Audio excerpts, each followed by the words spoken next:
Hello everyone. आज फिर से एक ज्वलंत मुद्दे के साथ आपके सामने हूँ। आजकल एक नया ट्रेंड चला है। समाज में प्रचलित एक कुप्रथा को जस्टिफाई करने के लिए लोग दूसरी कुप्रथा का नाम लेते हैं और फिर उसको जस्टिफाई करते हैं। आजकल आपने सुना होगा कि दहेज देने में बड़ी परेशानी है। दहेज एक बड़ा विषय है, तो क्यों नहीं लोग अपनी लड़की को रिक्शे वाले से ब्याह देते? क्यों सरकारी नौकरी वाला लड़का चाहिए? तो अजी, जिसका सृजन आपने खुद किया है उसको आप यूं ही कहीं तो नहीं भेज देंगे। जिसका जीवन यापन का सवाल है, कल को आप भी जब पिता बनेंगे तो आप भी अपनी लड़की के लिए ऐसा संसार ढूंढेंगे जहां वो सुखी रहे, क्योंकि आखिरकार जीवन के गुजारे की बात है। तो कुछ पंक्तियां मैंने यूं लिखी हैं कि एक बेटी का पिता होना आसान नहीं। तो पंक्तियां कुछ यूं हैं कि एक बेटी का पिता होना इतना आसान तो नहीं था कि जब अंगने में उठी थी किलकारी और महक उठी थी फुलवारी, लड़की के घर आने का इंतजार तो किसी को नहीं था। पर प्रभु की बगिया में किसी फूल को कम तो किसी को ज्यादा महकने का अधिकार तो नहीं था। गुलाब को उसके सिर और चंपा को पैरों में चढ़ने का प्रावधान तो नहीं था। तो प्रभु की प्रकृति में लड़की को भी पूर्ण सम्मान मिला और धरती पर जन्म मरण का उसको भी अधिकार मिला। और यही विचार एक लड़की के पिता को भी स्वीकार्य हुआ और लड़की के जन्म के साथ ही उसमें पितृत्व का आविर्भाव हुआ। पर इस दुनिया ने पल पल उस पिता को याद दिलाया कि ये तो पराया धन है। इस दुनिया ने पल पल उस पिता को याद दिलाया कि ये तो पराया धन है, अर्थी को कंधा कौन देगा, इसी विषय का तो विशेष चिंतन है। फिर भी पिता के प्रेम के आगे ये खोखले विषय न टिक पाए और लड़की को लड़के जैसा प्रेम देने के लिए उसने दुनिया के बहुत से ताने खाए।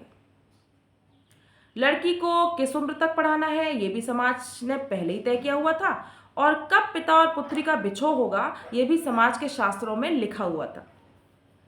लड़की के जन्म पे पिता ने कभी ना सोचा था कि इस लक्ष्मी के लिए इतनी लक्ष्मी लगेगी, कि जीवन भर जोड़ी हुई लक्ष्मी इस लक्ष्मी के लिए कम पड़ेगी। आजीवन खुद साइकिल से चलकर भी लड़की को कार देने में पैसों की अड़चन पड़ेगी। संपूर्ण लक्ष्मी लगाकर भी लक्ष्मी के लिए विष्णु ब्याहना मुमकिन नहीं। संपूर्ण लक्ष्मी लगाकर भी लक्ष्मी के लिए विष्णु ब्याहना मुमकिन नहीं। वर्तमान के साथ साथ बाप की भविष्य निधि लगाने के अतिरिक्त और कोई विकल्प नहीं। चलिए कोई नहीं, मुश्किल से ही सही पर लड़की को स्वर्ग सरीखे ससुराल तो पहुंचा दिया। चलिए कोई नहीं, मुश्किल से ही सही पर लड़की को स्वर्ग सरीखे ससुराल तो पहुंचा दिया। पर ये क्या, ये तो समापन नहीं, शुरुआत है। ये तो अनेकों रीति रिवाजों ने उसको दिखला दिया। जो बेटी पिता की आंखों का तारा थी वो आंखों से ओझल हो गई, और वो पल पल वाली सुई घंटों से भी बोझल हो गई। कि अक्सर वो पिता बेटी के दरवाजे से गुजरकर ऑफिस को जाता है, कि अक्सर वो पिता बेटी के दरवाजे से गुजरकर ऑफिस को जाता है। कई बार अपनी बेटी से मिलने का उसका मन हो आता है, पर कई बार उसकी खाली जेब उसको अपनी बेटी से मिलने की इजाज़त नहीं देती। कि कई बार उसकी खाली जेब उसको अपनी बेटी से मिलने की इजाज़त नहीं देती, कि पैसों से सम्मान देने वाले रिवाज में ये दुनिया कोई रियायत नहीं देती। अजी क्या ही देते हैं, 100 200 500, ये भला कोई सम्मान हुआ? अरे उनको कौन बताए कि इस छोटी सी रकम से है महीने का बजट हिला हुआ पड़ा हुआ। वो बेटी का पिता है ना, उसको ये पूछने का अधिकार नहीं कि ये कागज का टुकड़ा सम्मान का संकेत है, कुरीति का प्रकार नहीं। आश्चर्य की बात यह है कि बेटी का पिता भी, एक बेटी का पिता भी दूसरी बेटी के पिता की पीड़ा नहीं समझ पाता, और इस प्रथा को उखाड़ने की जगह उसको नियमों में लागू है किए जाता।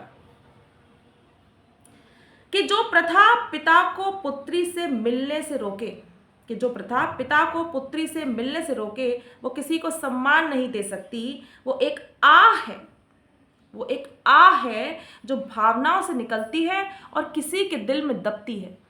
जो भावनाओं से निकलती है और किसी के दिल में दबती है। ये छोटी सी बात है साहब, ये छोटी सी बात है साहब, सिर्फ एक लड़की के बाप की आत्मा ही समझती है। सिर्फ एक लड़की के बाप की आत्मा ही समझती है। कभी गौर कीजिए, समाज में प्रचलित इन कुरीतियों में अगर थोड़ा सा भी बदलाव लाने में आपका योगदान है तो हो सकता है आपका जीवन सार्थक हो।